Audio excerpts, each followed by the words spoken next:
மக்கள் நலன காக்கும் கூட்டு இயக்கத்தைச் சேர்ந்த தலைவர்கள் குறைந்தபட்ச செயல் திட்டம் தொடர்பாக சென்னையில் இன்று ஆலோசனை நடத்தினர். அதைத் தொடர்ந்து அக்கூட்டு இயக்கத்தின் தலைவர்கள் செய்தியாளர்களுக்கு பேட்டி அளித்து வருகின்றனர். அதனை இப்போது பார்ப்போம்.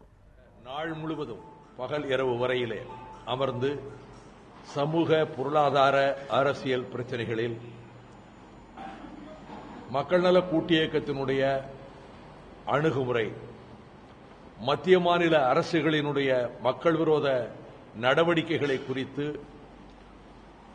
அதில் முன்வைக்கப்படும் கருத்துக்கள், எதிர்கால செயல் திட்டம் இவற்றை உள்ளடக்கியதாக அந்த மக்கள் நல கூட்டு இயக்கத்தினுடைய குறைந்தபட்ச செயல் திட்ட வரைவு குழு அவர்கள் தயாரித்த திட்ட அறிக்கையை எங்களிடம் வழங்கியிருக்கிறார்கள். நாங்கள் எங்கள் இயக்கங்கள், இந்த 4 இயக்கங்களிலும் அது குறித்து அந்த கருத்துக்களை ஏறத்தாழ 4 இயக்கங்களினுடைய கருத்துக்களினுடைய அடிப்படையில் தான் தயாரிக்கப்பட்டிருந்தாலும் அவற்றை இறுதி செய்வதற்கு அவற்றை குறித்து ஒரு முழுமையாக அதை பரிசீலித்து அந்த குறைந்தபட்ச செயல் திட்ட அறிக்கையை நவம்பர் 2ஆம் தேதி அன்று பத்திரிகையாளர்களுக்கும் ஊடகங்களுக்கும் வெளியிடுவது என்று ஏற்கனவே செய்த முடிவை நாங்கள் நிறைவேற்ற இருக்கிறோம். எனவே நவம்பர் 2ஆம் தேதி அன்று மறுமலர்ச்சி திராவிட முன்னேற்றக் கழகத்தின் தலைமை அலுவலகமாகிய தாயகத்தில் காலை 11 மணி அளவில் குறைந்தபட்ச செயல் திட்ட அறிக்கை வெளியிடப்படும். அதோடு அரசியல் ரீதியாக தேர்தல் உள்ளிட்ட பிரச்சனைகளில் எங்கள் அணுகுமுறை குறித்தும் 2ஆம் தேதி அன்று அறிவிக்கப்படும். உடனடியாக அனைவருடைய மனதையும் துன்புறுத்திக் கொண்டிருக்கக்கூடிய பிரச்சனை மத்திய அரசினுடைய போக்கு, சில மாநில அரசுகளினுடைய போக்கு, சிறுபான்மை மக்கள் மீதான தாக்குதல், தலித் மக்கள் மீதான தாக்குதல், மதச்சார்பற்ற தன்மை என்கின்ற இந்திய ஜனநாயகத்தின் அடிப்படை தகர்க்கின்ற விதத்தில் மேற்கொள்ளப்படுகிற வன்முறை நடவடிக்கைகள், அவற்றை பின்புலத்திலே இருந்து ஊக்குவிக்கின்ற இந்துத்துவ சக்திகள், இவற்றை குறித்து மக்கள் மன்றத்திலே மத்திய அரசின் போக்கையும் அதை ஊக்குவிக்கின்ற சக்திகளின் போக்கையும் கண்டிக்கின்ற விதத்தில் 31ஆம் தேதி அன்று திருச்சியில் ஒரு மிகப்பெரிய கண்டன ஆர்ப்பாட்டம் நடத்துவது என்று முடிவெடுத்திருக்கிறோம். காரணம், ஜனநாயகத்தின் அடிப்படை உரிமையாக கருத்து சுதந்திரத்தை பறிக்கின்ற விதத்தில் தான் சிந்தனையாளர்களான நரேந்திர தபோல்கர், கோவிந்த் பன்சாரி, கல்புர்கி ஆகியோர் படுகொலை செய்யப்பட்டனர். இந்தியாவிலே பலவேறு சாகித்ய அகாடமி விருதுகளை எல்லாம் அவர்கள் திருப்பி தந்திருக்கின்றார்கள். வெந்த புண்ணில் வேல் பாய்ச்சுவதைப் போல ஹரியானா மாநிலத்தில் பரிதாபாத் மாவட்டத்தில் ஒரு கிராமத்தில் அங்கே 2 தலித் குழந்தைகள், 2.5 வயது 1.5 வயது குழந்தைகள் கொடூரமாக எரித்து கொல்லப்பட்ட இந்த கோர சம்பவத்தை நியாயப்படுத்துகிற விதத்தில் மட்டுமல்ல, புண்படுத்துகிற விதத்தில் நாய்களை கண்டால் கல்லால் எரிவது பற்றியெல்லாம் அதை பற்றியெல்லாம் விளக்கம் கொடுத்துக் கொண்டிருக்க முடியுமா என்ற விதத்தில் ராணுவ ராஜாங்க அமைச்சர் வி.கே. சிங் கூறியிருப்பது, இந்த நிமிடம் வரையிலே பிரதம அமைச்சர் அது குறித்து கண்டிக்காதது இந்த அரசாங்கத்தினுடைய கோர முகத்தை அம்பலப்படுத்துகிறது. எனவே வி.கே. சிங் அவர்கள் பதவி நீக்கம் செய்யப்பட வேண்டும். அது மட்டுமல்ல, scheduled caste, scheduled tribes prevention of atrocities act படி அவர் மீது வழக்கு பதிவு செய்யப்பட வேண்டும்.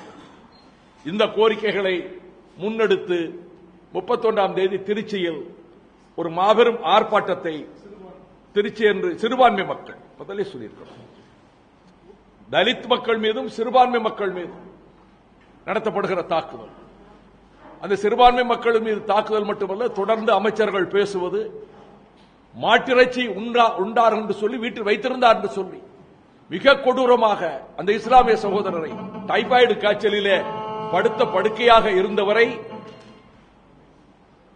கொடூரமாக படுகொலை செய்திருக்கிறார்கள். இம்மாதிரி சம்பவங்கள் இதுவரை நடைபெற்றதில்லை. இவை அனைத்தும் மத்தியிலே நரேந்திர மோடி அரசு பொறுப்பேற்றதற்கு பிறகு பகிரங்கமாக வீதிக்கு வந்துவிட்டன. இப்படிப்பட்ட சக்திகள் சிறுபான்மை மக்களை நசுக்குகின்ற சக்திகள். எனவே அதைப் போலவே விலைவாசி உயர்வு மிக கடுமையாக மக்களை, நடுத்தர மக்களை, சாமானிய மக்களை பாதித்துக் கொண்டிருக்கிறது. பருப்பு விலை உள்ளிட்ட அனைத்து பண்டங்களினுடைய விலையும் விண்மிட்ட உயர்ந்திருக்கிற சூழலில் அறிக்கைகள் தருகிறார்களே தவிர மத்திய சர்க்கார், மாநில சர்க்காரும் இந்த விலைவாசியை கட்டுப்படுத்த தவறிவிட்டது என்பதை கண்டிக்கிற விதத்தில், மத்திய மாநில அரசுகளின் போக்கையும் கண்டிக்கிற விதத்தில் இந்த விலைவாசி உயர் பிரச்சனைக்காக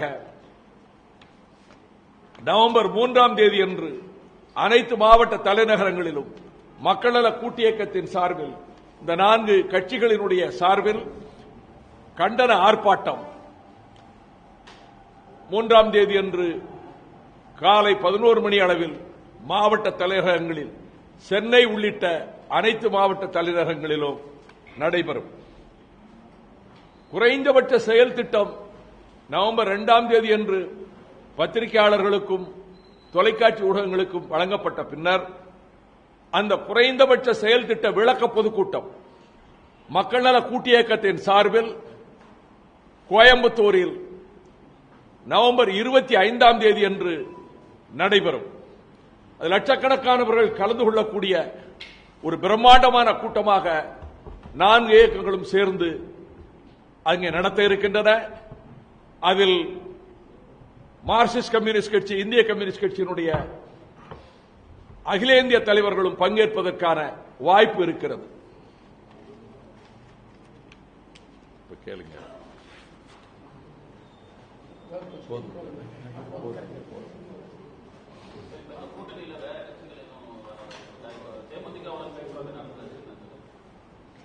மக்கள் நல கூட்டு இயக்கம் என்பதை கடந்த பத்திரிகையாளர்களை சந்திக்கிற போதே நாங்கள் ஒன்றை தெளிவுபடுத்தியிருக்கிறோம்.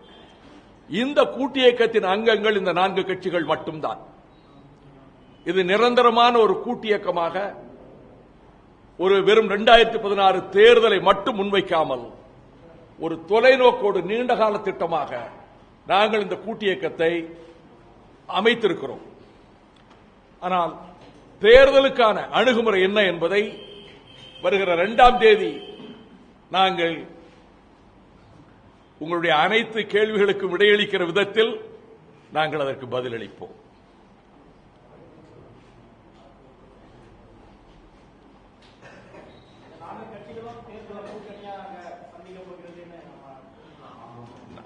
நாங்க தேர்தல் மட்டுமில்ல, இந்த தேர்தலையும் கடந்து ஒரு தொலைநோக்கோடு இந்த அமைப்பை, கொட்டமைப்பை நாங்கள் கொண்டு செல்ல இருக்கிறோம் என்கிற போதே அதிலே அடங்கி விடுகிறது. தேர்தலை நாங்கள் சேர்ந்துதான் சந்திக்கிறோம் என்பது.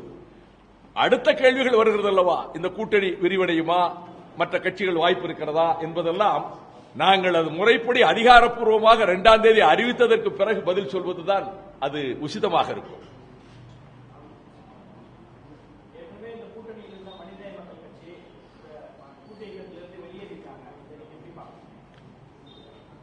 அது அவர்களுடைய உரிமை. அவர்கள் எங்களுடைய ஆர்ப்பாட்டங்களில் வந்தார்கள், எங்கள் கலந்தாலோசனை கூட்டங்களில் வந்தார்கள். அது குறித்து திருப்பூரில் நடைபெற்ற மறுமலர்ச்சி திராவிட முன்னேற்ற கழகத்தின் மாநாட்டிலேயே நாங்கள் தெளிவாக சொல்லியிருக்கிறோம். இந்த 4 கட்சிகளும் மக்கள் நல கூட்டு இயக்கமாக நாங்கள் இயங்குகிறோம்.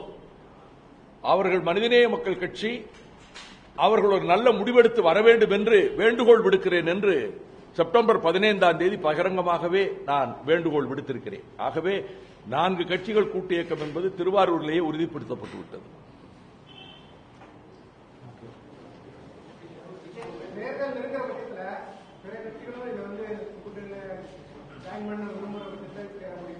நவம்பர் 2ஆம் தேதி வரைக்கும் பொறுங்களேன். இல்லை, இது சம்பந்தமான அனைத்து கேள்விகளுக்கும் நாங்க ஒவ்வொரு ஸ்டெப்பும் ரொம்ப கவனமா எடுத்து வைக்கிறோம். Every step is being measured with a perspective approach.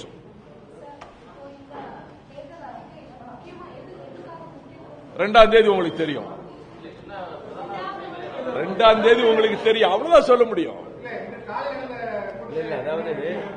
இன்றைக்கு நாங்க அந்த இதெல்லாம் அறிவிச்சிருக்கோம்ல, அதாவது சிறுபான்மை மக்களுக்கும் தலித்துகளுக்கும் ஏற்பட்டிருக்கிற ஆபத்து, மதச்சார்பற்ற தன்மைக்கு ஏற்பட்ட ஆபத்து, இதை எதிர்த்து மக்கள் நல கூட்டு இயக்கம் என்ன விதமான நடவடிக்கை எடுப்பது என்று நாங்கள் கலந்து பேசித்தான் இந்த திருச்சியிலே ஆர்ப்பாட்டத்தையும் மாவட்ட தலைநகரங்கள் ஆர்ப்பாட்டத்தையும் அடுத்து எந்த கோவை பொதுக்கூட்டத்தை பற்றியும் நாங்கள் திட்டமிட்டு தான் அதை உங்களுக்கு தந்திருக்கிறோம்.